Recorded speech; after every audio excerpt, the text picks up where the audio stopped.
et sœurs? Qu'est-ce qu'ils ont donné, sœur Merveille? Comment, frère? Il y a quelque chose qu'on donne aux gens. C'est pas le ministère. Il y a quelque chose qu'on donne aux paralytiques. La sœur Marie m'a dit hier qu'elle venait, elle a croisé les femmes qui ont dit qu'elles étaient en pleine évangélisation, s'il te plaît, reste là. Et elles lui ont dit, nous sommes en train d'évangéliser. Nous t'appelons à l'église. Et on en parlait hier. Hein? Viens à l'église dimanche. Et, oh frère, non. Ça, c'est pas l'évangile.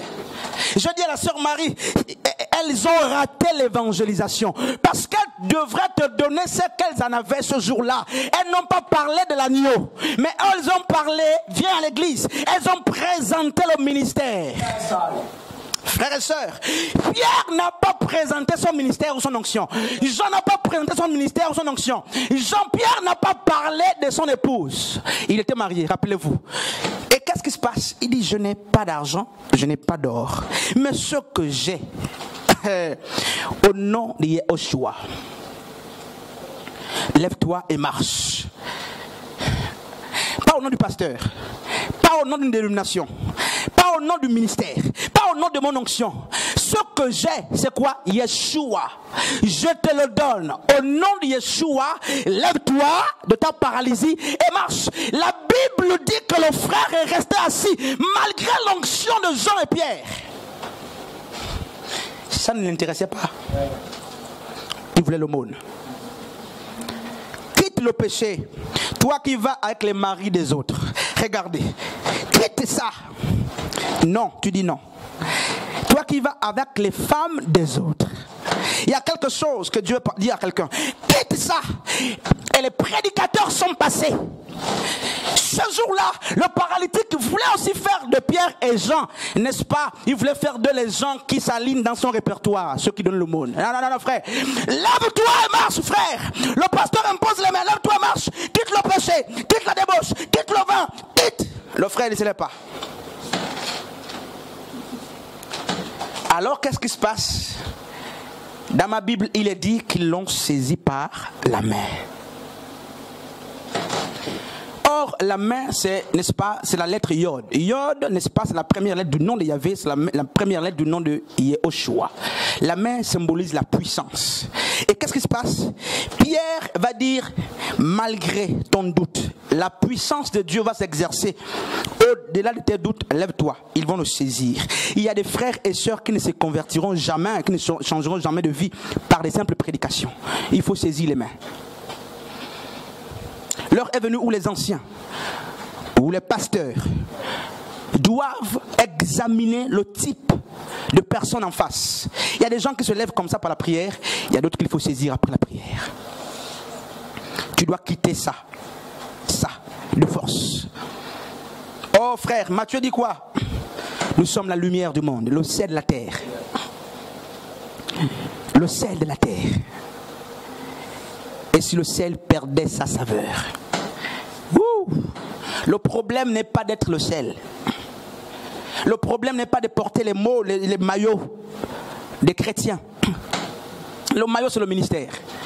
Je vais nous décourager ce matin, frère, pour qu'on comprenne l'essentiel. Le maillot, c'est le ministère qu'on exerce. Le baptême, c'est le maillot. Hein, frère? Le maillot, les gens le voient de loin. Parce qu'ils regardent les apparences. Et beaucoup sont ces maillots, le sel. Quand vous faites le fond, il n'y a pas de saveur. Aucune saveur. La saveur est partie. Le sel est fade. Tu es chrétienne. Tu es chrétien. Quel est le fauteuil sur lequel tu es toujours resté assis ou assise? On te transporte de chez toi. Là, tu te transportes de chez toi pour rester à la porte de... Mais quelle sorcellerie, frère. Tu es dans la sorcellerie. Tu restes devant la porte du temple. Alors ça veut dire que les attitudes ne changent pas. Ton péché ne passe pas. Parce que la transformation est dans le royaume et non à l'extérieur.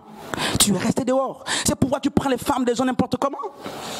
Tu prends les hommes des autres n'importe comment. La débauche, c'est la vie de l'extérieur, frère. Ni les impudiques, 1 Corinthiens 6, ni les débauchés, ni les adultères. Aucun de ceux qui commettent des actes semblables n'héritera. Aucun. Le royaume. Je vous le rappelle, vous qui n'aimez pas la justice se témoigne par la manière de vivre. Ma manière de vivre témoigne que je suis dans la justice. Et ma manière de vivre témoigne aussi que je suis un mauvais arbre. Matthieu chapitre 7. Vous reconnaîtrez l'arbre à ses fruits. Tu es justifié. Eh bien, les gens justifiés ne restent pas assis sur des fauteuils. Ah non, non, non, frère, lève-toi. Merci, frère, tu peux t'asseoir. Lève-toi. Qu'est-ce qui, pour finir, constitue ta paralysie? Tu me diras, je suis baptisé. Ah oui. Je suis confirmé. Oui. Tu me diras, pasteur, je prêche depuis. Ah oui. Tu me diras, je fais des miracles. Oui. Tu me diras, j'ai vu Dieu dans ma vie. Je dirai amen. Tu me diras, je suis l'ami du pasteur. Je dirai oui. Je suis la femme du pasteur. Oui. Je suis un grand intercesseur. Quand je prie comme Abraham dans Genèse 18, il y a l'exaucement. Je dirai oui. Je suis un grand chantre. Quand je chante, le ciel s'ouvre. Je dirai oui. Mais je te poserai une seule question. Connais-tu un seul membre du royaume qui est resté assis sur son fauteuil? Et pourquoi toi tu as le fauteuil? Et comment il s'appelle ton fauteuil? Qu'est-ce qui constitue ta paralysie? L'adultère, la fornication, la débauche, le mensonge, l'hypocrisie. Ben, tu vas te retrouver. La liste est tellement longue, je fais, n'est-ce pas, l'économie des détails, mais quel que soit ton âge, tu te retrouveras quelque part. Le Seigneur a besoin d'une église qui se sanctifie. Amen. Amen, frère. Le Seigneur a besoin d'une église qui se sanctifie. Je voudrais que tu pries et que tu dises à Dieu, je suis adultère. Mais en fait, il y a des frères qui connaissaient la paralysie du frère. En fait, je me rends compte que beaucoup voyaient sa paralysie. Mais ils n'osaient pas dire au frère, rentre dans le temple. Et remarquez que c'est après la paralysie, après être guéri par la paralysie, que la louange et l'adoration ont commencé dans la vie de ce frère. Oh, frères et sœurs, il est difficile de voir Dieu dans l'état où nous sommes. C'est pourquoi Paul dit dans 1 Corinthiens, et dans 1 Timothée justement, que celui qui s'approche de Dieu s'éloigne du mal. Frères et sœurs, oh, tu me diras, pasteur Christ, je ne suis pas fornicateur. Je vais te dire quelque chose. Je ne veux pas avec des femmes, ok. Je ne veux pas avec d'hommes. Oh frère, mais regarde ton cœur là, un cœur qui est devenu un dépotoir du manque d'amour, du manque de pardon. Mais rakakara, on parle en langue, pas d'amour, pas de tempérance, pas de patience, pas de vérité. C'est la fausseté. Ça, c'est la porte, frère. Sortez, rentrez. Quittons les fauteuils. Frère Christ, je ne connais pas d'homme. C'est pas ça la sanctification. Veille sur ton cœur plus que toute autre chose. Ton cœur est comment? Pollué. Des mensonges, des soupçons, des critiques, d'animosité.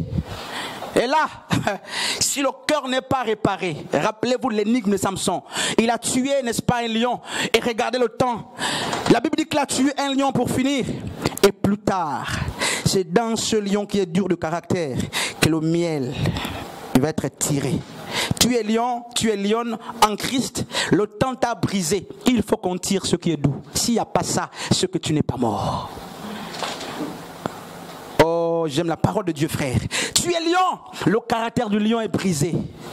Et le temps qui est passé a fait causer la décomposition de ce lion que Samson a tué. C'est pourquoi, frère, en Christ nous devons être tués. Le vieil homme doit mourir. Et quand il meurt, frère, le germe sort. On doit tirer désormais la douceur, le miel. Il n'y a pas à dire c'est mon comportement.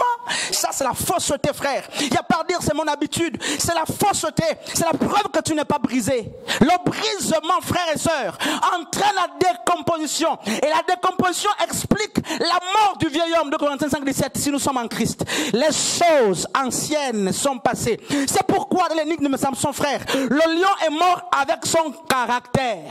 Et Samson est venu tirer le miel, la douceur, la sainteté, la sanctification, la vérité, le zèle de l'évangile, l'amour pour les choses de Dieu. Prie un instant le Seigneur et dis: Seigneur, fortifie-moi. Élève ta voix et dis à ce Dieu: Seigneur, fortifie-moi. Je veux que tu parles librement à Dieu et que tu saches qu'il s'agit de ta vie, il s'agit de ta relation avec le Seigneur. Que tu parles au Seigneur. Et nous allons prier quelques minutes. Je veux que tu dises à Dieu: Seigneur, comme ce lion, brise-moi de sorte que le doux sorte de moi. Brise-moi. Sors-moi justement de la position, la zone de confort dans laquelle je me suis mis ou je me suis mise depuis longtemps. Tu es resté à la porte. Le temps est venu où tu dois rentrer dans le royaume, frère. La vie de la justice est dans le royaume. La sainteté est dans le royaume, frère et sœur. Oh, merci Seigneur.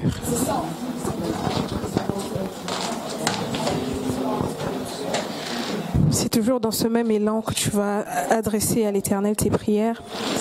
Tu vas simplement élever ta voix, t'adressant à l'Éternel, t'adressant à ton Père. Tu vas élever ta voix et tu vas prier. Père éternel,